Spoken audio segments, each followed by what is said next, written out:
Primero, hablamos la clase pasada y desde el punto de vista de la teoría económica, la regulación tenía aplicación en ciertos tópicos económicos y que eran fallas de mercado, insuficiencia o adecuado suministro de bienes y servicios y riesgo social. Respecto de las fallas de mercado, decíamos que eran 4 las razones que básicamente generaban las fallas de mercado. ¿Quién me puede recordar a mí, yo que soy de las disciplinas sociales, cuáles son las 4 típicas razones de fallas de mercado que debemos corregir vía regulación? Bienes públicos. Ya, bienes públicos, ¿ok? Asimetría de información. Asimetría de información. Monopolio. Monopolio. Eso le digo yo, los efectos externos, la externalidad. Ya, en monopolio estamos claros, ¿no es cierto? En monopolio tenemos un solo oferente de productos, de servicios, y que por lo tanto, esto producido por ciertas condiciones propias de dicha industria y de dicho mercado que impide que tenga competidores.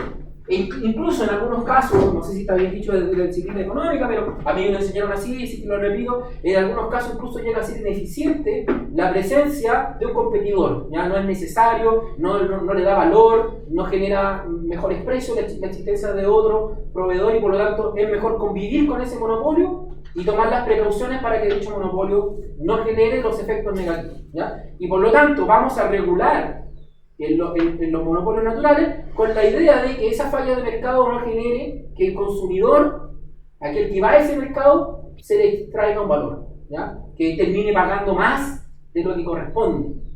Y que además, ese monopolio no se mantenga si es que cambian las condiciones que lo tenían como monopolio. Es decir, que si ocurren avances tecnológicos o otro tipo de descubrimientos que hacen que dicha industria que en principio era monopólica deja de ser monopólica, aquel monopolista no ocupe su posición dominante para mantener dicha posición, ¿ya? Y por lo tanto vamos a tener, desde el punto de vista del regulador, ustedes lo leyeron ahí, en este punto de la Universidad Adolfo Ibáñez, vamos a tener aquí una justificación clásica para que el regulador llegue lo más lejos en la regulación. ¿Qué es lo que se hace en el monopolio? ¿Hasta dónde puede llegar el regulador? ¿Qué puede regular que hoy día en una disciplina en Chile por lo menos va a ser repudiado? ¿Hasta dónde va a llegar el regulador regulando?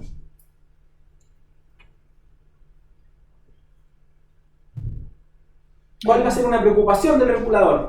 Para no que se supone que como que se regula lo que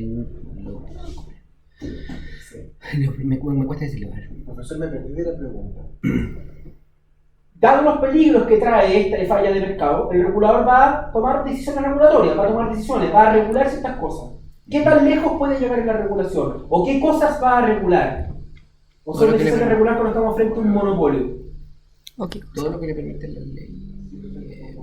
A veces una respuesta correcta, pero ambigua. ¿Ya? Calidad del servicio. Perfecto, está bien. Cobertura. Perfecto, también está bien. Acceso, está bien. Y yo creo que eso lo podemos recibir en calidad. En general, la calidad del servicio va a estar dada por eso. O sea, ya, esto está bien. ¿Ya? O sea, el consumidor o el usuario no tiene alternativa, por lo tanto alguien tiene que asegurarle que el servicio se va a prestar con una mediana calidad. Oye, yo sé que regulan, por ejemplo, las eléctricas le regulan la atención al servicio al cliente. Sigue siendo calidad. Le piden normas, le piden... Sigue siendo calidad, pero en ese sentido van a cambiar las normas específicas y todo, pero en eso no son normas que son propias del... El margen de ganancia, el margen de el porcentaje de reinversión. Pero ahí usted se pasó un pueblo. Si le están regulando el margen de ganancia, ¿qué es lo que está regulando? ¿Para qué tiene permiso el regulador? Esta industria, ¿qué tan lejos es la regulación? Si le estoy o sea, puede entiendo que hasta los privados. Alguna regulan el precio. Eso es lo que finalmente. O sea, el problema que está en cuestión es eso. O sea, el monopolista tiene tal poder que efectivamente puede fijar un precio fuera de equilibrio. Y lo que vamos a intentar hacer es buscar un esquema que simule una situación de mercado. dándole márgenes de utilidad, dándole a una banda, estableciendo un criterio de costo, cualquier tipo de técnica que está en el lado de la cancha de ustedes, no está en el lado mío. Ustedes van a, cuando estén en esa disciplina como regulados o como reguladores, van a establecer criterios económicos, criterios objetivos para poder establecer. Pero finalmente, muy probablemente en los mercados monopólicos, el regulador incluso va a regular el precio. ¿Ya? ¿Por qué? Porque necesita, voy a decirlo de nuevo, un vocabulario muy simple, simular una condición de mercado. ¿Ya? El esquema de Pareto o cualquier otro esquema que permita decir, oye, el precio que está cobrando el monopolista es un precio lo más cercano a lo que ocurriría si tuviese competencia, ¿no es cierto?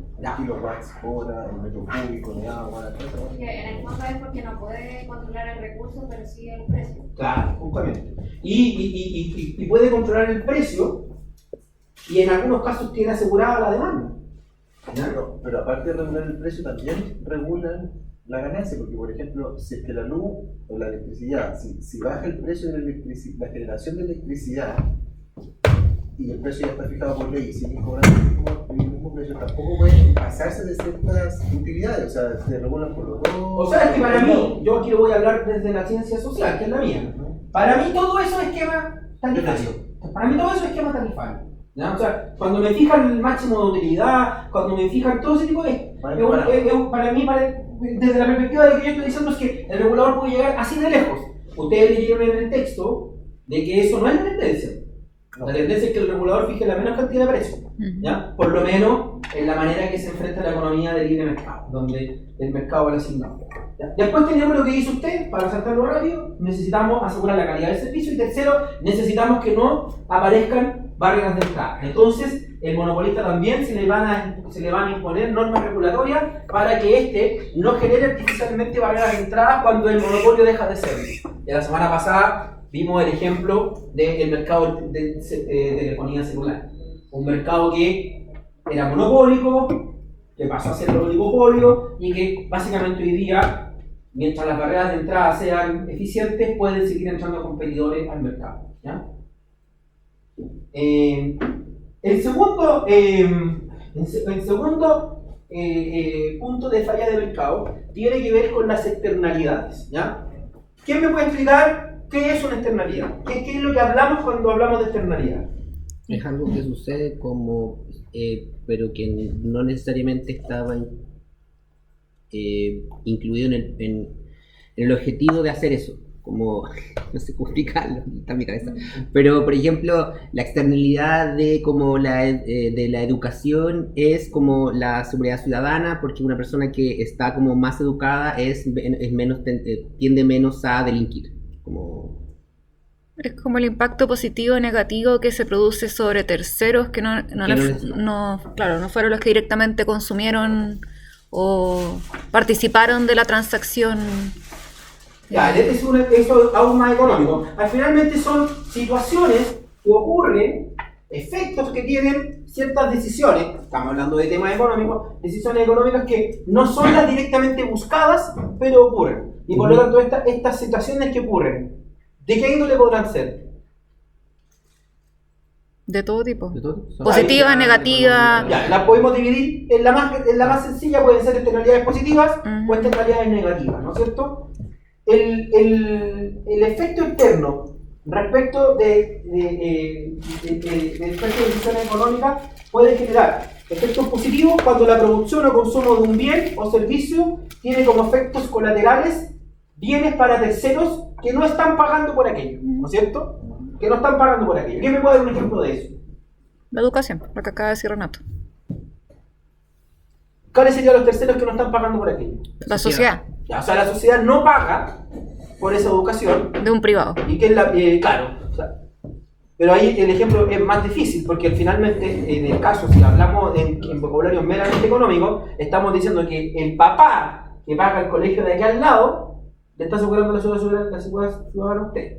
Yo creo que ese efecto es un poco difícil en una sociedad. No, pero no solamente es seguridad ciudadana, pero en el fondo la sociedad como colectivo se beneficia de una población que esté más educada, por ejemplo. Sí. Y eso va más allá de las transacciones individuales de la decisión personal de educación. Yo le acepto el ejemplo en la política pública. La vacuna tiene externalidades positivas. A ver. Por ejemplo, cuando se vacuna un grupo de personas, hay otras personas que no están vacunadas, pero tienen el efecto rebaño. Entonces tienen una externalidad positiva. O sea, el que paga la vacuna, cumpliéndose el... Porque ojo que no estoy hablando de externalidades positivas de cualquier cosa, estamos hablando de temas económicos. Entonces aquí lo que estamos diciendo es que el que paga la vacuna, cumpliéndose el umbral de cobertura, le produce un efecto positivo a los que no la pagan. ¿Ya? Ok, ya, está bien, sigue diciendo. Yo voy a dar un ejemplo más humilde, creo que es el mismo que el profesor. El strip center o el mall, que en medio del mall, ahí no podemos hablar de algo más de economía de mercado, ¿no es cierto? Hace una plaza. ¿Quién paga la plaza? Nosotros. El privado. Nosotros. Porque le hizo el mall. Con las compras. El usuario, ¿no es cierto? Esa plaza la pagan todos aquellos que compran en el mall, ¿no es cierto? La hacen, pero el que va a comprar el helado, el que compra la ropa, paga esa plaza. ¿Esa plaza quién la goza? Tu pensamiento es republicano. ¿Quién goza esa plaza? Toda la gente que asiste al barrio donde está la plaza. Claro, ¿no es cierto? O dicho de otra manera, hay un costo para los que no compran por entrar ahí. No, y eso lo está pagando otra persona, ¿no es cierto? Entonces ahí tenemos una externalidad positiva. La externalidad positiva de construir un centro comercial es que ese centro comercial puede proveer ciertos bienes que van a pagar unos y que no van a pasar otros. Tanto es así que los usuarios que pagan no tienen derecho a cobrarle al otro, ¿ya? El que sale de la tienda no tiene un crédito para ir a cobrarle que solamente por los juegos, ¿ya? Entonces,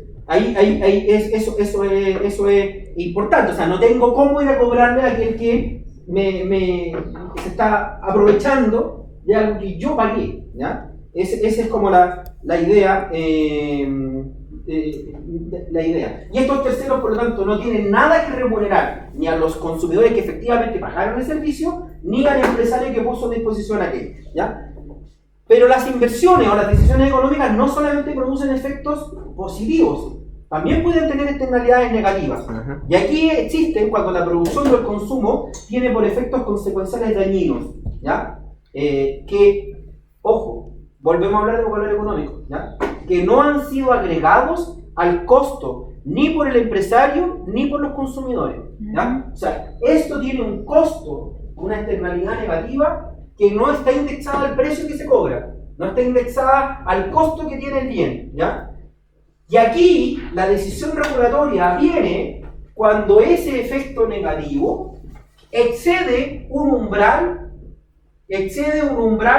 que determinado, ¿ya? Ese umbral estará determinado por la política pública, estará determinado por la economía, estará determinado por una decisión política, pero hay un umbral, ¿ya? En la medida de que ese umbral se supere, va a haber una decisión regulatoria que impida que existan esos efectos o externalidades negativas, ¿ya? ¿Quién me puede dar un ejemplo de una decisión económica que puede producir estos efectos negativos? La contaminación, cuando una empresa contamina.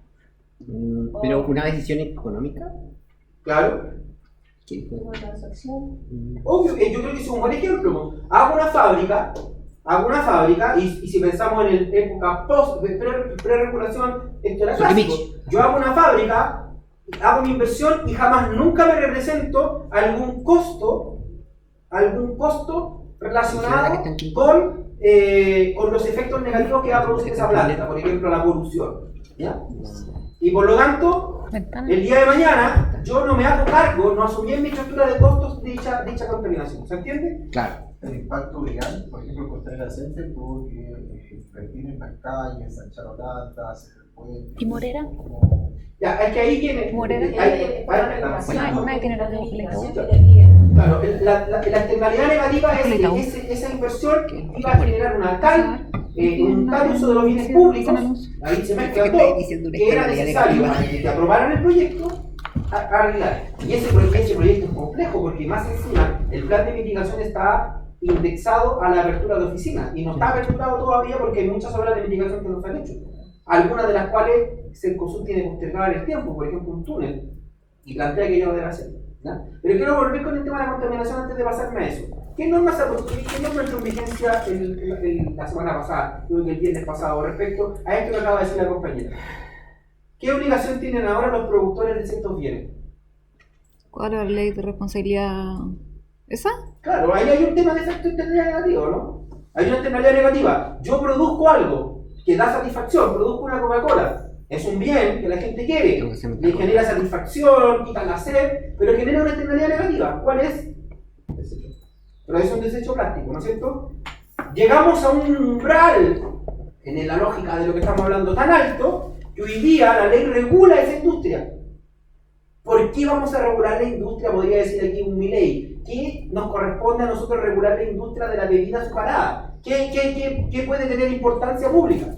La verdad es que no estamos regulando la bebida azucarada, estamos regulando una externalidad negativa. Esa bebida, no, más que la salud del medio ambiente. El plástico. El plástico. Entonces se queda por el azúcar. No, ese es otro tema. Hoy día lo que le dicen es que usted produce eso, usted tiene que preocuparse de sacarlo del mercado. O sea, ¿me entienden? O sea, hay una externalidad negativa que debe ser regulada. Hoy día, si usted produce un bien que lleva plástico, tiene que tomar medidas para sacarlo. Por lo tanto, ¿qué está haciendo? Ya está incorporando en la cadena del costo parte de las externalidades que está haciendo. ¿Ya? Por lo tanto, la clave es que vamos a tener regulación cuando las externalidades negativas superen un umbral. Mucha congestión, contaminación, productos defectuosos, peligros asociados a la producción o comercialización de los bienes. ¿Ya? Yeah. En el caso, por ejemplo, del cigarro, cuando se hizo esta ley de que no se podía fumar en lugares públicos, también es un típico caso de externalidad negativa. Ya. Es un típico caso. O sea, hay una externalidad negativa que es que al final del día, aquellos que no fuman, que comparten un espacio con fumadores, finalmente tienen el mismo efecto en el daño de la salud que los otros.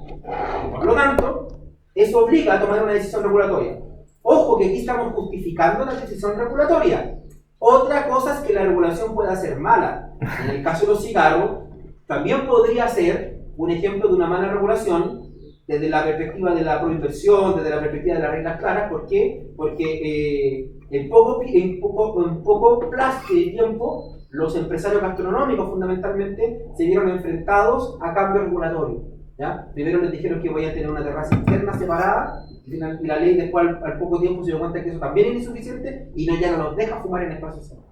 ¿Ya? ¿Se entiende? Pero eso es otra cosa. O sea, esto no está diciendo que hay una buena calidad de regulación, está diciendo por qué debemos regular en ámbito económico. ¿Ya? Después están los bienes públicos. ¿Ya? ¿Qué me puede decir lo que es un bien público? La milicia. ¿La milicia? La milicia. ¿Sí? ¿Por qué? Ahí es Milicia. la milicia. Es la milicia. Es un tipo de ley que no es ni rival ni excluyente. Ahí está la clave. Estamos en presencia de un bien donde yo lo puedo usar y lo puedo usar donde y mi uso no excluye que otro lo pueda usar y mi uso no rivaliza con otro que lo puede usar. ¿Ya? Y ahí están ciertos bienes públicos a nivel de servicios, como los servicios de seguridad pública, interno o externo, y también ciertos bienes públicos disponibles, las plazas, las calles, las carreteras, o bienes comunes a todos los hombres y las mujeres, como el aire, como la alta mar. Y aquí... Porque otro concepto importante es que no generan costo por dedicárselo a una persona. Está bien, ustedes son los más expertos. A mí, lo que dice el compañero, lo que más me interesa, que no hay rivalidad, ¿y cuál es la otra? No hay exclusión. Y no hay exclusión, yo no excluyo. Ahora, por ciertas razones, esos bienes públicos requieren o protegerse, o a ciertas personas se les otorga la posibilidad de explotarlos o de administrarlos. Como voy a explotar o como voy a administrar un bien público, la necesidad regulatoria es que a partir de esa explotación o de ese uso no se genere la pérdida del bien público. ¿Ya? Típico ejemplo van a ser las carreteras concesionadas, ¿ya? O aquellos que se le entregan espacios. Siempre vamos a ocupar la palabra concesión, las playas de estacionamiento. ¿Ya? El estacionamiento donde se paga no deja de ser público, es público, pero tiene un esquema de utilización, de administración, ¿ya? Y ese esquema de administración requiere estar regulado, ¿ya? Requiere estar regulado. Y por último, vamos a necesitar regular en un mercado. ¿Quieres hacer una pregunta? Vamos a necesitar regular en un mercado cuando tenemos déficit de información. ¿Ya? Los mercados no van a funcionar y por lo tanto vamos a estar en presencia de una falla de mercado cuando los distintos actores de mercado, la competencia o los consumidores no tengan información y a partir de esa diferencia de información, de ese déficit de información, obtengamos una posición de mercado ilegítima, obtengamos una utilidad que no está basada en la calidad del producto, en la eficiencia productiva, y por lo tanto yo no pueda como consumidor o como competidor tomar decisiones eficientes o razonables en razón de que me falta esa información. Y por lo tanto, cuando haya déficit de información, la legislación deberá, o la regulación deberá atenuarla. ¿Quién me puede dar un ejemplo donde la regulación cumple ese rol? Donde ha regulado por falta de información. En los alimentos, los stickers. Los stickers son una medida de regulación para que la gente sepa a través de un símbolo que está comiendo un producto de mejor o peor calidad nutricional, ¿no es cierto? El CAE. El CAE, ¿no es cierto? Otro tipo de regulación, y ahí le informo a usted un mecanismo, le doy a usted un mecanismo comparable para que usted pueda decir qué crédito es más barato, ¿ya? El precio por kilo o por unidad. Ahí. Litro. Pero ¿hay una ley para eso? ¿Cómo? Sí, Hay ley, está porque regulado, tú, tiene por que ir ejemplo, en los precios. para que podáis comparar por kilo. Ah, claro, a eso se refiere, claro, sí. Sí. Entonces está el precio por 400 y abajo cuánto sale el kilo. Y podéis comparar con el precio que está abajo. Bueno, no lo he visto, no. Sí, está en Sí, Bueno, por ejemplo, Ah, sobre todo claro, porque es ley. en todos estos productos que uno compra no por kilo, sino que por 400, por por 900. fracción de kilo, abajo tiene que salir el valor. Los aceites, porque hay aceites 700, Demandemos Uber. 800, 900, 950, abajo tiene que salir el precio por litro para que podáis. En los supermercados de Uber no aparece. ¿Mm? En los supermercados de Uber no aparece. En los supermercados, sí. De Uber. ¿Ah? En la aplicación no. En los markets de Uber, ese tipo de aplicaciones. Ahí En está. Corner Shop no salía. En los supermercados, todo. En Ahí el no Jumbo sé, la última claro. vez. No. Ahora, ellos están sujetos Como al lo extrañaba. consumidor y Debéis estar, pues el demandemos y ganamos plata. es va a decir automática. Me parece una cosa. Demandeme con Demandemos y el. ganamos plata, profe, ahora nos vamos a media. Nos patrocina la demanda. A mí se me ocurrió un ejemplo más sencillo, pero todos los ejemplos cantados son efectivos, pero hay un ejemplo de la industria usted. ¿De la farmacia? Sí, que yo creo que revolucionó. El bioequivalente. El bioequivalente es una manera sencilla de poder comparar un remedio con otro. A usted no le gusta, no sé, por su cara. No, le di el equivalente. Es que yo encuentro que Bueno, ahorita barata. la regulación es tan penca que yo encuentro que es súper insuficiente. Ya, pero eso puede ser desde la técnica. Ni siquiera sirve para ejemplo, pero. Pero desde la técnica de usted, porque para el consumidor no podría comparar un remedio con otro en un lugar donde el déficit de información es clave. Porque las otras cosas puede ser que yo haya sido un poco más. Pero yo podría comparar un jamón San Jorge con un jamón PF, ¿ya? Pero ¿cómo comparo un remedio en el lenguaje del doctor con otro remedio? Yo entraría con la política de precios. el diarreíl con el no cagar la casa. En la farmacia. Ahí. No, pero es que aquí no tiene que ver con el precio, tiene que ver con el sustituto. No, la información. Claro, ¿y cómo yo Es que tienes sustituyo? información. ¿Cómo el consumidor, no lo piense ni como dependiente ni como médico, cómo el consumidor puede buscar un alternativo al bien que le están pidiendo? El consumidor. Yo creo que no puede, pero. Ya, ok, o sea, usted dice que la ley sigue siendo insuficiente. Pero ahí hay un esfuerzo, por último, desde el punto de vista desde afuera. Hay un esfuerzo que Hay similares. claro. Sí. Pregunte por último. No, está bien, pero el punto es que yo pregunto, pero siga haciendo una asimetría de información. Porque la pregunta la va a responder alguien en el otro lado del mesón. ¿Ya? La franja amarilla genera, usted me está poniendo una duda fuerte, pero genera la sensación, por lo menos la ley tenía como objetivo, que la gente encontrara, oye, no me están dando el mismo que me puso el doctor, pero me están dando lo que tiene la franja amarilla, que teóricamente cumple el mismo objetivo.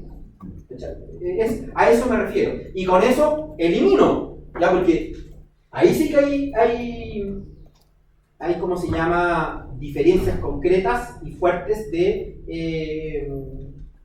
concretas y directas de información. O sea, ¿qué sé yo de remedios? ¿Ya? ¿Qué sé yo de remedios? ¿Qué sé yo de las características? ¿Cómo busco un sustituto? ¿Ya? No es la mantequilla y la margarina, no es la mantequilla soprole con la columna, que son productos que no tengo cómo comparar y por lo tanto ahí la legislación lo entiende.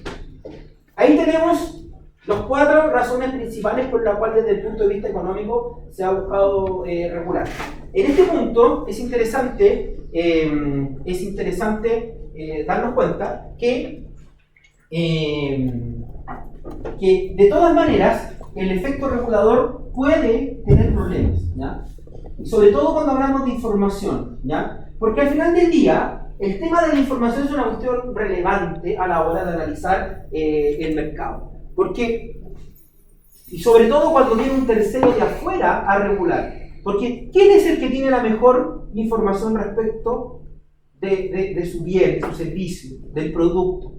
¿Quién es el que tiene la mejor información? El oferente, el productor. El productor, ¿no es cierto? O sea, el regulador siempre está en desventaja. A lo mejor tiene menos desventaja que el consumidor, pero el regulador siempre está en desventaja. ¿Y de qué información se vale el regulador para poder emparejar la cancha? ¿Y quién es el que mayormente va a entregar la información? El proveedor. El mismo productor generalmente. Y por lo tanto, ahí se va a generar un problema para el regulador y la ley, el sistema tiene que estar preparado para que el regulador no se vea capturado por los productores o por los que tienen intereses, incluso por los consumidores. A veces las asociaciones de consumidores son tan poderosas que también pueden capturar al regulador, que es el riesgo que siempre tiene que tener el FERNAC, ¿ya?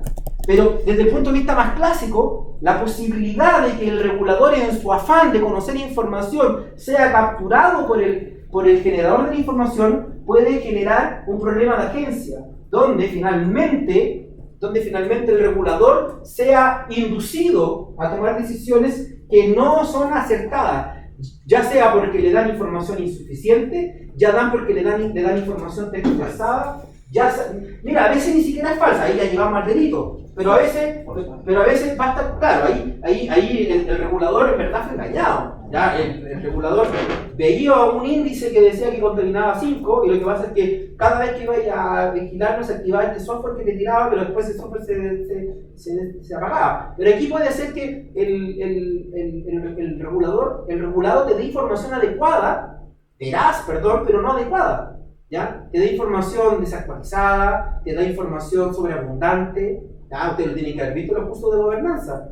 Los directores de empresa o los administradores de empresa tienen que saber mucho de la empresa o tienen que saber los decisos de la empresa. ¿Qué curso es ese? ¿Cuál es el curso ese? Bueno, administración de empresa, no sé. ¿Cuál? Están las decisiones. Porque muchas veces. Lleva la revolución industrial. Sí, 2 veces. 2 veces. Bueno, desde el punto de vista de la teoría de la administración, sobre todo aquellos que juegan un papel de control, usted, un director o una persona que lleva la empresa una vez a la semana, ¿necesita darle millones de papeles para revisar? No. Esa persona lo que necesita son indicadores, ¿ya? Y por lo tanto aquel que provee mucha información, a lo mejor entrega toda la información y con eso genera un problema. ¿Alguien vio la película de Mark Ruffalo? ¿Cuál? La que yo dije que vieran, que se llama, que es El precio de la justicia.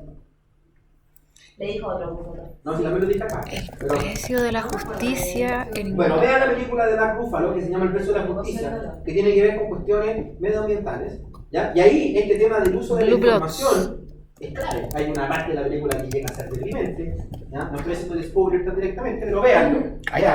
¿Ya? Y en esa parte va a ver que tener información en ningún sentido es un problema. Esa película tiene 2 veces el problema de información. Pero dice el Kike, El precio de la justicia es una serie. El precio de la verdad. El precio de la verdad, entonces, no sé. Ah. Más Rúfalo. ¿Ya?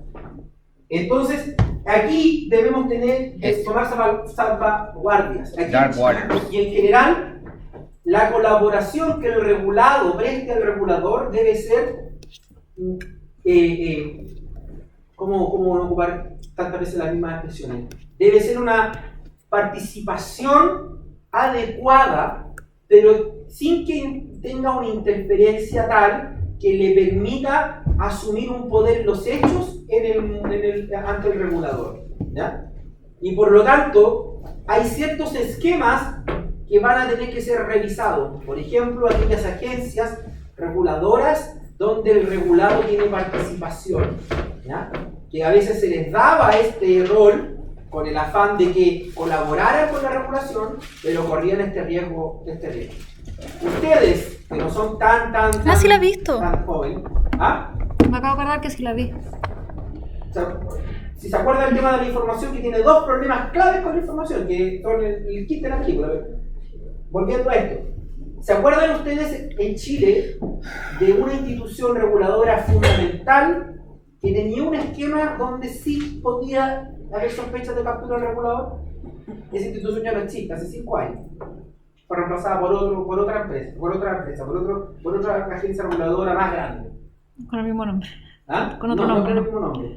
Porque esta nueva agencia fue la fusión de dos agencias reguladoras anteriores. Quizás son las agencias reguladoras más importantes, más grandes del país. El SAC. ¿Ah? La Superintendencia de Bancos e Instituciones Financieras. ¿Cómo era la orgánica? O sea, ¿sabe de eso, no? Ay, no me acuerdo, pero muy poco. Que había una de los bancos del FP, ¿no? Eso es de banco, son las bancos, son de banco. Estaba con la Superintendencia de Valores de haber sido. Se fusionaron y formaron, ¿qué fusionaron? ¿Qué formaron? Para el mercado La Comisión financiero. para el Mercado Financiero. Ahora sí. Hasta antes de la fusión, la SBIF, la Superintendencia de Bancos e Instituciones Financieras, aunque ustedes no lo crean, era financiada por la Asociación de Bancos. El sueldo del superintendente lo pagaban los bancos. ¿Hay un riesgo de captura? Les doy la información, los tengo en el consejo, pago los sueldos. ¿Ya? En general, la industria bancaria chilena fue estable, ¿ya? Sobre todo desde la crisis del 83-82 en adelante. Ha sido estable, ¿ya?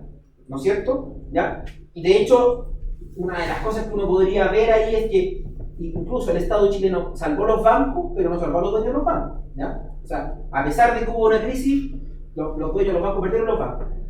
Pero así y todo, el riesgo de captura es muy fuerte. Y por eso, siguiendo las recomendaciones de la OCDE, se acaba esa institucionalidad.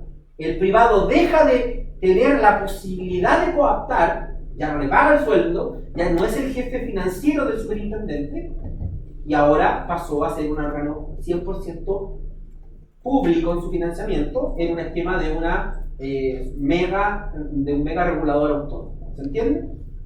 Por lo tanto, es súper importante que no existan esquemas o que esos esquemas mitiguen la posibilidad de que los particulares, los regulados, terminen influenciando de manera inadecuada al regulador para que éste tome decisiones que no se ajustan al problema que debe ser regulado. ¿Ya? Como les digo, es mucho más fácil explicarlo desde los intereses del regulado, ¿ya? Pero esto también puede pasar al revés, ¿ya? Porque los consumidores también son un grupo de influencia.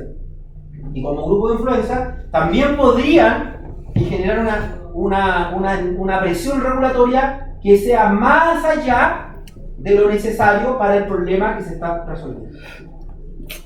¿Ya? ¿Dudas, consultas? Hablamos de las fallas de mercado, ¿no es cierto? También dijimos, esto lo repito nomás en la clase pasada, dijimos que íbamos a regular porque había un insuficiente, un adecuado suministro de bienes y servicios en los bienes públicos, ¿ya? Esa idea yo creo que se subentiende a sí mismo, ¿ya? Vamos a regular para llegar con ciertos servicios y esos servicios lleguen de buena calidad, y también vamos a regular cuando hayan riesgos sociales y tecnológicos. Los riesgos sociales, ¿qué son? La posibilidad de que la producción sea peligrosa, la producción de medicamentos, la producción de energía a través de procesos peligrosos como la energía nuclear, etc. Y también los procesos tecnológicos, Internet, la comunicación entre las compañías aéreas, la interconexión, ¿ya? Todo ese tipo de cuestiones que ya hoy día alteran los equilibrios y la estabilidad, también obligan a regular. Ahora, de aquí para acá, ya nos alejamos de los criterios estrictamente económicos y pasamos a hacer regulación con efectos económicos, pero por factores sociales, por factores políticos, donde nos empezamos a acercar a los conceptos más amplios de regulación y nos alejamos de los conceptos de regulación restringida o intermedia. ¿Ya? Dicho eso, nosotros ya lo dijimos, también lo dijimos, también lo dijimos. Dicho eso, una pregunta clave respecto a la regulación es quién ejerce la regulación, a quién se le encomienda la tarea, quién hace esa tarea, ¿ya? Y aquí lo primero que hay que entender, y quizás es el kit doctrinario o la matriz fundamental de una diferencia con el estado de policía y su función reguladora, ¿ya? A pesar de que se parecen mucho, que es que la regulación económica y la regulación de la que estamos hablando tiene una fuente legal. Tiene una fuente legal, y si tiene una fuente legal, tiene una fuente constitucional. El que ejerce regulación es el legislador, la legisladora. Cuando yo digo legisladora se entiende, ¿no? ¿A qué me quiero referir? Es el Parlamento, es los órganos colegisladores. Allá es donde se ejerce la regulación, ¿ya? La regulación que no tiene fuente legal es una regulación que nosotros, la regulación que no tiene fuente legal es una regulación que nosotros podríamos desestimar, porque la única que nos puede regir a este nivel nuestras conductas es la ley.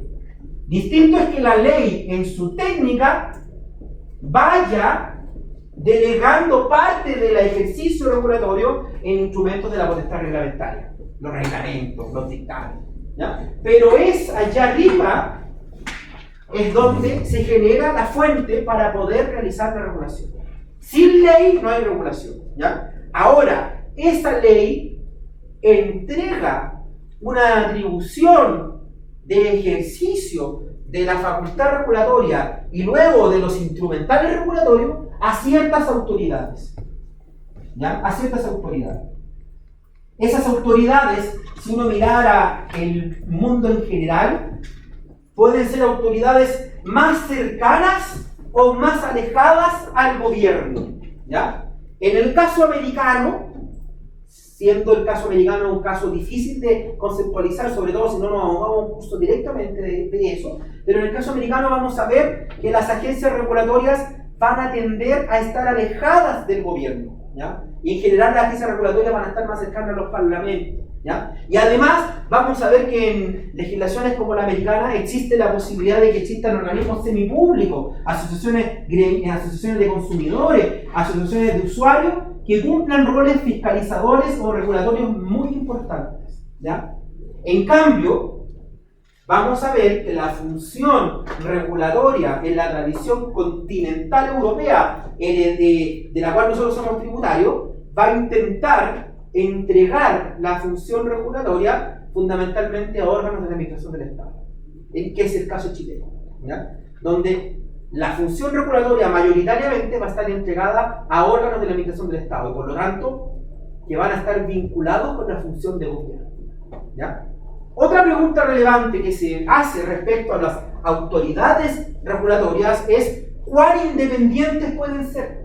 ¿Cuán independientes con cuánta independencia deben ejercer su rol? Y esa independencia, evidentemente, es contra el control político. ¿Cuán independientes de la presión coyuntural deben estar? ¿Ya? Ahí hay un paper muy interesante que se publicó ayer en el Centro de Regulación Económica de la Adolfo Ibáñez, donde el ex fiscal nacional económico, el que terminó su periodo hace poquito, da cuenta, es como una memoria de él en su calidad fiscal, cómo enfrentó estos 4 años de fiscal nacional económico, que no fue fácil, porque habla el ejercicio del poder de fiscal económico en un contexto convulsionado, ¿ya? Le tocó el estallido social, le tocó el COVID, le tocó los temas constitucionales, ¿ya? Es decir, le tocó presión, hay que tener presión. Y aquí vamos a ver que en algunas legislaciones, como la legislación de Gran Bretaña y de la tradición británica, van a hablar que el organismo regulador debe ser un organismo técnico, ¿ya? Y por lo tanto asegura su independencia desde la perspectiva de que es un organismo técnico desvinculado totalmente de la administración pública, ¿ya? El modelo alemán, todo lo contrario, donde a pesar de ser un organismo técnico, es parte total del engranaje gubernamental. Ya a los que les interese la teoría de gobierno van a ver que el gobierno alemán es un gobierno pesado, ¿ya? En su lógica de contraprestaciones, para evitar una nueva locura como la de Hitler, tienen un gobierno completamente ineficiente, porque deben evidentemente tener mecanismos de control, muchos organismos controlándose uno a otro para que nunca más vuelva a haber una sola persona detentando tanto poder. Pregunta, ¿ineficiente en qué sentido? Que en una tarea que se pudiese resolver con una toma de decisiones, se toma con 2 tomas de decisiones. Pero en ese sentido, como que si uno ve Alemania igual es como harto desarrollado, como y un súper buen país en ese sentido para vivir. Pero todo. tienen muchas funciones duplicadas. Ellos han decidido que están dispuestos a pagar ese precio por eso. Yo no estoy haciendo un juicio. Sí, no, es que como... De hecho, esto incluso off de clase. Yo en una de mis poquitas experiencias fui invitado por el gobierno alemán, y el gobierno alemán enseña esto con total desparpajo. O sea, dice, nosotros hemos decidido que nadie se manda solo, y por lo tanto las decisiones de todos son revisadas por otros. ¿Ya? Quizás también es por eso que funciona, ¿o no? Sí, pero sí, no está diciendo que no funcione, está diciendo simplemente que es un proceso más largo, por lo cual es más eficiente, es menos eficiente. En el fondo, las tareas que podría hacer una persona las hacen 2, 3, Claro, pasan los por 4 manos, finlandeses- entonces es más largo, ¿no? Los finlandeses pueden hacer lo mismo, pero no tienen un gobierno tan pesado y tampoco tienen la carga emocional de haberse mandado lo que se mandaron los alemanes. ¿Ya? A eso me refiero, no estoy haciendo una crítica. De hecho, mis hijos estudian en un colegio alemán porque me gusta. No, Así que- estoy preguntando porque a lo mejor como no sé, bueno. No, pensando- aquí estoy hablando en la clásica idea de que algo que se puede haber hecho en un paso, aquí se hace en 2. Solamente desde la perspectiva de la eficiencia. Claro, no, y de hecho es un modelo a seguir. Ahora, cuando hay crisis económica como la que están pasando ahora, hay que aguantar el chaparrón de que un poder estatal que te cuesta $1.000 millones, si hicieras políticas eficientes, podría costarte $600 millones. ¿Ya? Tienes que aguantar. ¿Ya? Con estas teorías de la grasa, de los yodos. ¿Ya? Pero lo que quiero plantear es que la tradición, aquí estoy planteando tradiciones. Una tradición es la tradición británica. El organismo regulador debe ser técnico y esa técnica le garantiza independencia del poder político. Ya. En el gobierno alemán, en el modelo alemán dicen, ¿sabes qué? La independencia no tiene que ver con ser o no parte del gobierno. Y de hecho mis órganos regulatorios medioambientales, climáticos, automotrices, industriales, son todos parte del gobierno. Y todos tienen que ver con la organización de la administración pública. ¿Ya? Ahora, aquí sí voy a hacer una apertura de paréntesis. Son alemanes. ¿Ya? Cuando a mí me tocó in situ conocer el proceso legislativo alemán, ¿ya? En Alemania hay un edificio al lado del Bundestag, que es el Parlamento, al lado donde deben haber 500, no sé, a lo mejor le puse, pero 200 profesionales de todas las disciplinas disponibles para todas las bancadas. Esto de asesorías parlamentarias pagadas directamente no existe. El parlamentario que quiere hacer una moción para ver el medio ambiente tiene 4 medioambientalistas disponibles. Y esos 4 medioambientalistas tienen que hacerle el mejor informe, sea que se lo pida un liberal, un demócrata cristiano, un pirata, se lo pida el partido piratachista ya, se lo pida quien sea. Partido pirata. Sí, partido pirata, era un partido así como más anarquista, ¿ya? O un comunista. Cualquiera que le pida a ese profesional, ese departamento responde el requerimiento. Y ese parlamentario, por lo tanto, no tiene que estar contratando asesorías externas, las tiene in-house. Claro. Y por lo menos los que me tocó conocer a mí eran todos profesionales top. Suficientemente preparados para hacer el informe con la visión del parlamentario o grupo parlamentario que le tocara. ¿Ya? O sea, puedo hacer un informe desde la visión socialdemócrata y también puedo hacer un informe desde la visión demócrata cristiana, que son las grandes tradiciones demócrata cristiana alemana, que son más de derecha. ¿Ya? Como la de acá. En el caso chileno, ¿cuál creen ustedes que es el modelo? Independiente. O sea, ya dijimos que eran organismos reguladores que eran parte del Estado. Casi todos los organismos, si no todos, son parte de la administración del Estado, ¿no es cierto? Sí. ¿Quién me puede dar ejemplo de organismo regulatorio? El SAC. Ya, el SAC y el ISP, perfecto. Esos organismos son del Estado. El Servicio de Impuesto Interno. El Servicio de Impuesto Interno también es parte del Estado y ni siquiera tiene patrimonio propio. El ISP sí tiene patrimonio propio. ¿Ya? ¿Qué más? Los servicios de salud son un brazo del Ministerio de Salud, o sea, son vinculados al poder político 100%. ¿Qué más? ¿Qué otro marco regulatorio hay? La inspección del trabajo. La inspección del trabajo, también, directamente vinculado con el Ministerio del Trabajo. Superintendencia de Educación Superior. La Superintendencia de Educación Superior, la Superintendencia de Educación Escolar, la Superintendencia de AFP, la Superintendencia de ISAPRE, Salud, ¿ah? La Superintendencia Electricidad. de Combustible.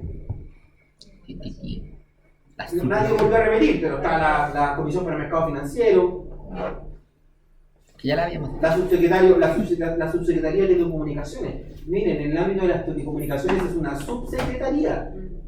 Hay una superintendencia de telecomunicaciones, hay una subsecretaría de telecomunicaciones. ¿Y no era superintendencia de electricidad? ¿Combustible y telecomunicaciones? No, No. no que yo sepa, por lo que. De hecho, depende del Ministerio de Energía y Transporte depende del Ministerio de Transporte y Telecomunicaciones. Ambiental también tiene que ver. En el ambiental tenemos ministerio, superintendencia, tenemos, ¿cómo se llama? El sistema de evaluación de impacto ambiental. Aquí en Chile, por lo tanto, la primera respuesta es parte de la administración pública. La siguiente pregunta es, ¿son o no son independientes? Una pregunta. El Banco Central no es como regulatorio, ¿cierto? Tienen potestades regulatorias, pero el Banco Central a mí me quedaría chico calificarlo como una agencia regulatoria. Claro. Pero tiene facultades regulatorias, sobre todo en el ámbito de la política monetaria y cambiar. ¿Ya? Porque el Banco Central es independiente. Pero. Sí, pero no es una. Aquí estamos hablando de agencia regulatoria. El Banco Central puede tener una dimensión regulatoria, pero no es una agencia regulatoria, es un verdadero poder dentro del Estado. Ya. No, no son independientes, porque al fin y al cabo como que los ministros los escogen como el mismo gobierno de turno, ¿no? Bueno, aquí en Chile, siguiendo con lo que usted plantea, para mirar la independencia del organismo en cuestión, lo que hay que mirar, valga la redundancia, es el mecanismo de nombramiento de sus altas autoridades.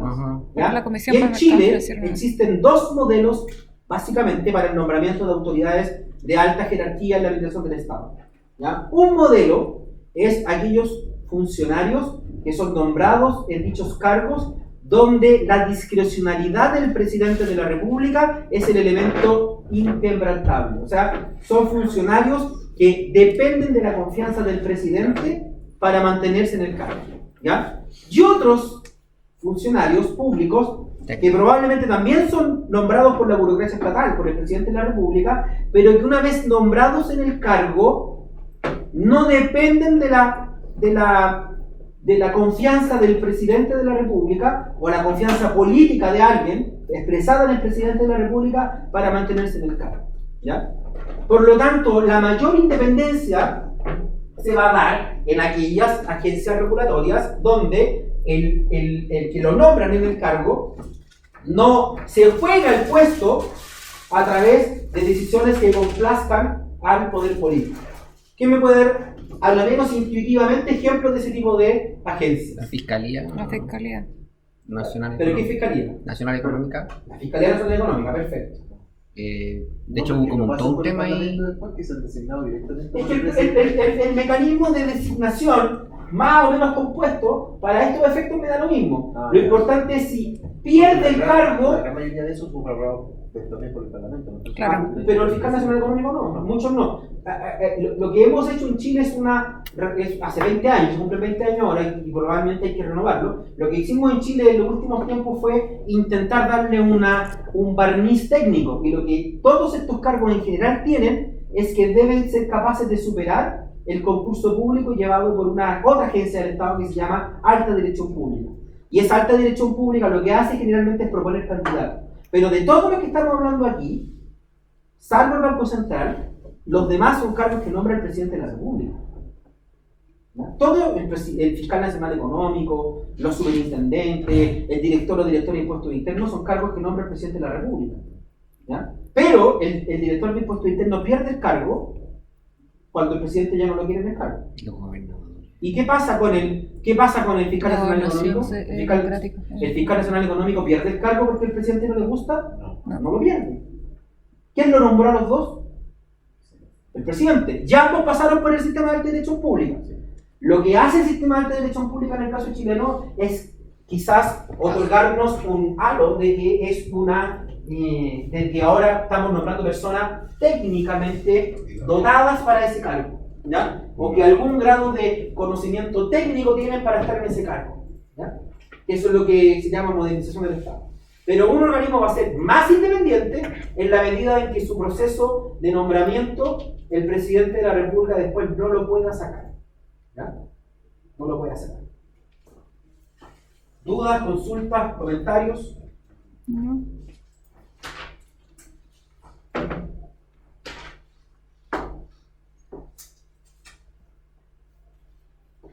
Sí, es el caso, imagino, también de la Comisión para el Mercado Financiero. La Comisión para el Mercado Financiero también es una institución que es más independiente que dependiente. Sus funcionarios sus altos directivos son nombrados por alta dirección pública, tienen que tener credenciales técnicas. Probablemente quizá ahí sí participa el Senado, no me acuerdo, pero ahí parece que sí. Pero de todas maneras, el ámbito técnico y la duración en el cargo no tiene que ver con la confianza política. O sea, prueban que son técnicamente hábiles y una vez que son nombrados en el cargo pueden quedarse en el cargo directamente, ¿ya? Otro tema relevante respecto a la aplicación de lo que las autoridades regulatorias pueden hacer tiene que ver con cuál es el ámbito sobre el cual pueden ejercer su potestad y más directamente cuán discrecionales o cuánta discrecionalidad tienen para ejercer la potestad regulatoria. ¿Se entiende lo que quiero decir cuando digo cuánta discrecionalidad tienen? No entendí yo. ¿Qué es la discrecionalidad? Como la autonomía para tomar decisiones a voluntad en el fondo del organismo. A voluntad mía, ¿no es cierto? Claro. A voluntad de la autoridad. ¿Qué creen ustedes? ¿Las autoridades regulatorias tienen un amplio margen de discrecionalidad o no? Hablemos desde la teoría de la regulación económica, a partir de lo que hemos visto en clase. Deberían. ¿Usted cree que la discrecionalidad amplia es algo positivo? O algo, porque dice deberían, o sea, deberían tener O amplia... sea, sí debería poder tomar determinaciones propias porque si está influenciado por por ejemplo, por la persona que lo escogió, en este caso que nosotros estamos, usted bien dice que el presidente es quien escoge a esta persona, podría estar influenciado por esa persona, en cambio como si es autónomo, como que debería... No, pero eso ya, o sea, perdón, eso no ya lo autónomo, chequeamos. pero... Eso ya lo chequeamos. Mientras más independiente, mejor. Sí, ¿Ya? en este caso no es de autonomía, tiene que ver como el tomar decisiones más allá de las normas, como la regulación. Ah, entonces no debería. No. La discrecionalidad tiene que ver, ¿debo justificar mis actos administrativos? Sí. ¿Debo realizar actos que yo quiera? ¿Puedo yo simplemente clausurar un restaurante? ¿El CNMI de No. salud puede llegar a clausurar un restaurante? No. ¿Porque ese restaurante no les gusta? No. Tiene Sí, que o- ser bajo la ¿Ah? amparo de una ley y tiene que ser... O sea, es como lo que dice... el Estado puede hacer siempre lo que la ley le permita, no lo que... Por lo tanto, el ámbito de discrecionalidad es un ámbito de discrecionalidad pequeño, en el entendido de que solo puede hacer lo que la norma le permita. Exacto. Ojo, que aquí el tema más complejo de todas maneras, porque está la Constitución, está la ley, está la potestad reglamentaria, ¿ya? Y la potestad reglamentaria muchas veces, ¿de quién emite los reglamentos? Que tiene la autoridad. La autoridad. Y el mismo que después va a ejercerla. En el caso de la salud es típico, o sea, los reglamentos sanitarios, ¿quién los emite? El Ministerio de Salud. No sé si directamente el CNM de Salud, pero el Ministerio de Salud, Ministerio de que es el jefe del CNM de Salud, ¿ya? Por lo tanto, pero lo que queremos plantear ahí es que no hay espacio de discrecionalidad en el sentido de que yo tome decisiones arbitrarias, decisiones irracionables. Yo puedo tomar decisiones como regulador en el marco normativo que me ocupa. Y debo justificar las decisiones en la técnica, Ujú. ¿ya? Para estos efectos el regulador es mayormente un organismo técnico, ¿ya? Contrasto hechos con los parámetros técnicos que yo tengo. ¿Se entiende o no? Sí. O sea, para ponerlo en blanco y negro, voy a una planta productora de combustible y si yo le permití producir 50 litros de agua contaminada y este tipo está produciendo 49,9 litros de agua contaminada, está dentro de la norma. Por más que me moleste, por más que yo quisiera que produjera 25, por más que la comunidad que está al lado esté completamente irritada. ¿Se entiende? No tengo capacidad distinta a eso. ¿Ya? Como lo que pasó con los atletas. Para las atletas, Sí, con la de las 4x4. sí. Por último, 4x400. la pregunta final de los organismos regulatorios económicos es la misma de los organismos regulatorios o de la regulación basada en el estado de policía, que es todo esto que hemos hablado, todo este esquema retórico, todo este... ¿Cómo se lleva a cabo? ¿Ya? ¿Cómo se lleva a cabo? ¿Cómo ejerzo todo esto que estoy diciendo? Y ahí vale todo lo que dijimos para el estado de policía. Los instrumentales regulatorios del estado de policía están todos disponibles para la regulación económica. Por lo tanto, podemos presentar, la regulación económica puede ocupar los mandamientos, las instrucciones, las autorizaciones, los permisos, todo el sistema de regulación clásico está disponible para la regulación y muchas veces lo hace de esa manera, ¿ya? Poniendo parámetros, dando autorizaciones para ciertas actividades, estableciendo sanciones cuando tú no cumples con eso. Pero la regulación económica no para en esos instrumentales. La regulación económica puede usar otros instrumentales y donde en el último tiempo, sobre todo influenciado por la tendencia anglo, sobre todo británica, pero también norteamericana, han aparecido instrumentales alternativos, lo que denominamos los instrumentos regulatorios alternativos, que son una técnica regulatoria distinta a la clásica, donde en vez de ocupar el esquema clásico del command and control, te estoy dando una instrucción y te controlo que actúes según esa instrucción. Aquí te genero esquemas de incentivos, donde yo, más que obligarte a actuar de cierta manera, te doy un marco regulatorio, un marco normativo que tienda a que tú actúes más bien por una decisión voluntaria de la manera que yo quiero. ¿Quién me puede dar un ejemplo actual de un esquema de regulación de este estilo de Chile? ¿La delación compensada? Pero la delación compensada es un mecanismo regulatorio. ¿Qué es la delación compensada? Claro, yo ahí no estoy actuando de una manera, estoy intentando zafar de una pena a partir de que estoy dando la información, de que estoy acusando a los demás, ¿ya? Por lo tanto, no es un esquema propiamente tal de instrumental regulatorio, ¿ya? En el sentido estricto, ¿ya? Es más bien un mecanismo para que no existan colusiones, en el entendido de que yo me coludo con otro con el temor de que el otro me vaya a acusar todo el tiempo.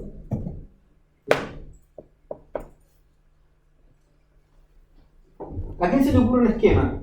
¿Qué está pasando con los vehículos de combustión fósil en Chile? ¿Hay alguna norma que desincentive su compra? Hay impuestos. Hay impuestos, ¿no es cierto? Hoy día comprar un auto a diésel es más caro que comprar un auto a benzina y probablemente el día de mañana va a ser más caro tener un auto a diésel y benzina que un auto eléctrico. ¿Están prohibiéndose los autos a combustión diésel o de combustible fósil? No, pues están estableciendo esquemas que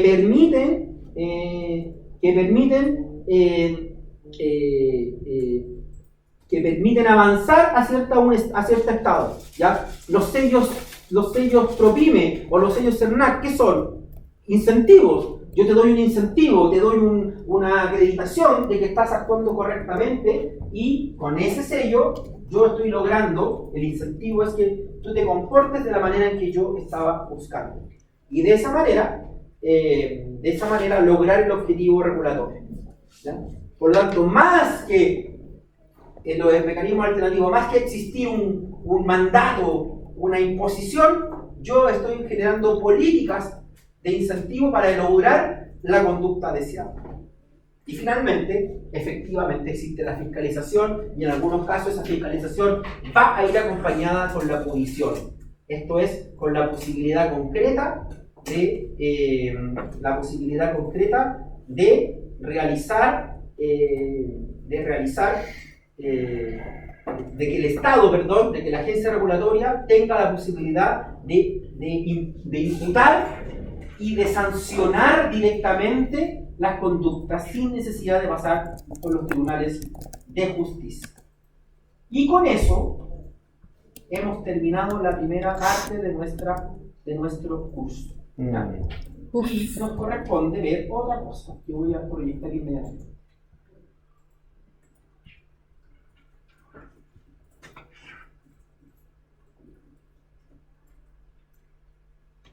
Profe, el coffee está a punto de irse, ¿alcanzamos ya a echarle cafecito a los dos? Ya, vale. Yo hago mi introducción y después nos metemos en el papel. Vayan, hacemos la introducción a la unidad que viene y después yo les doy el permiso para hacer el papel.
Déjenme preguntar, porque me voy a hacer tanto la próxima semana. Entonces, yo quiero ir a una partida para luego estamos de acuerdo de si puede darlo el operativo o va a ser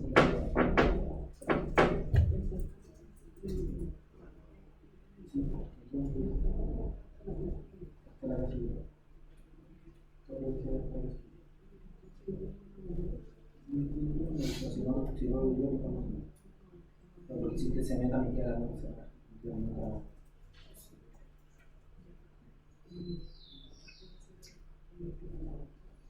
voy a partir la siguiente unidad un poquito y yo creo que no es por la nueva vamos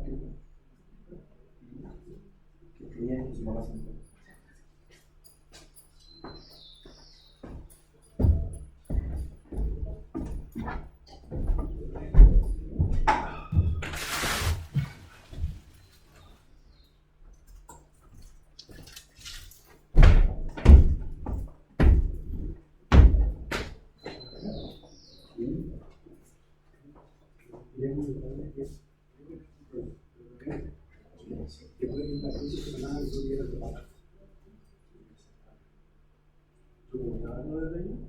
Que no es competente, ¿verdad? No es para uno. Si tú lo sí que no.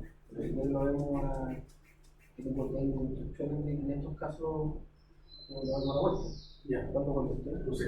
Es que tengo que verlo. Usted me avisa y. Ahí estamos con el tema de que te caiga. Entonces tenemos que ajustarnos hoy, ahora, si vuelve el lunes. Si vuelve el lunes, no se ve. Miren, hágalo con tranquilidad y si se tiene que viajar, no ponemos recuerdo. Yo tengo una instrucción que en estos casos no me pongo no, pero si no lo no es la prueba no es cibernética, no va a ser por ahora. Si no tengo cómo hacer. Así es. Pero había un accidente, no sé, acá en la montaña, estaba la escoba. Estuve una hora. Aquí no me pasé. En escriba la guía. Una hora. Sí, porque falta personas, me llamó la atención. No, fue heavy. A mí me pasó la otra vez que también me pasé. Venía tarde y más encima me pasé.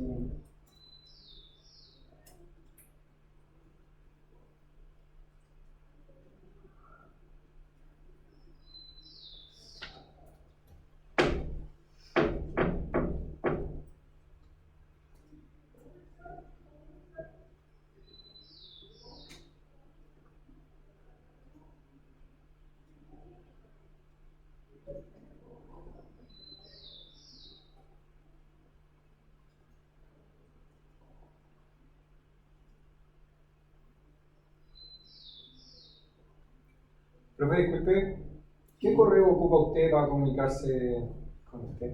pedro.isla.ucm.cl. Es que yo le mandé un correo como el lunes o martes. No, la verdad que tengo como 500 correos. Que le pasó algo muy. Es que me encontraba fuera de Chile, entonces no se sabía. dobló. Y se dobló con la prueba. No, es que llegaba hoy día, pero si la prueba era a las 7, no llegaba. Ya, perdón. Entonces, por eso le mandé un correo como preguntándole bien las condiciones o cómo iba a ser y... No, hay un tema que me metí en un diplomado aquí mismo y mandan muchos correos, pero me enseñaron a hacer una carpeta para separarme y eso caiga en otra parte. Y claro, en la clase pasada justamente, por eso sus compañeros pidieron que esto fuera la segunda parte del segundo bloque. Eso lo pude haber dicho por correo, pero por eso me partí. Después igual pregunté y me contestaron que iba a ser después de las 8, así que ahí quedé más tranquilo porque voy a llegar a... Claro, eso fue una petición de sus compañeros, entonces yo accedí y me pareció que era razonable. Pero voy a estar más atento y debe haber ahí millones, si tengo miles de miles. Gracias.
Para ser exactos, tengo 354 correos. Chuta.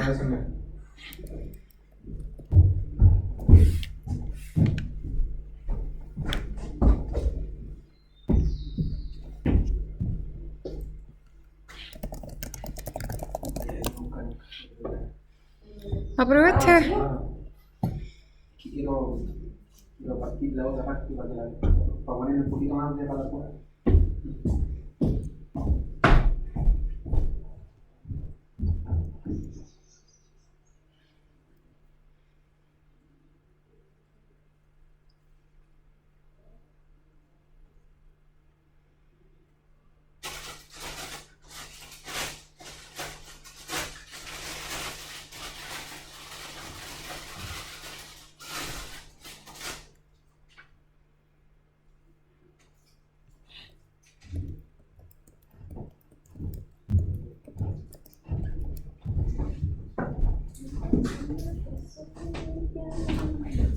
Profe, ¿hasta qué hora va a estar abierto, doctor? Hasta la dura media hora y va a estar abierto hasta las 9:30. Vale. 8:20. Ay, yo pensé que era hasta las 20:45. ¿A qué hora hay que partir? En un 15 minutos más, yo voy a hacer una introducción a la otra unidad. Ah, ya. Ahí nos avisa. Ya.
Voy a tener que hacer una nueva materia porque, como ustedes saben, hay un 29,9%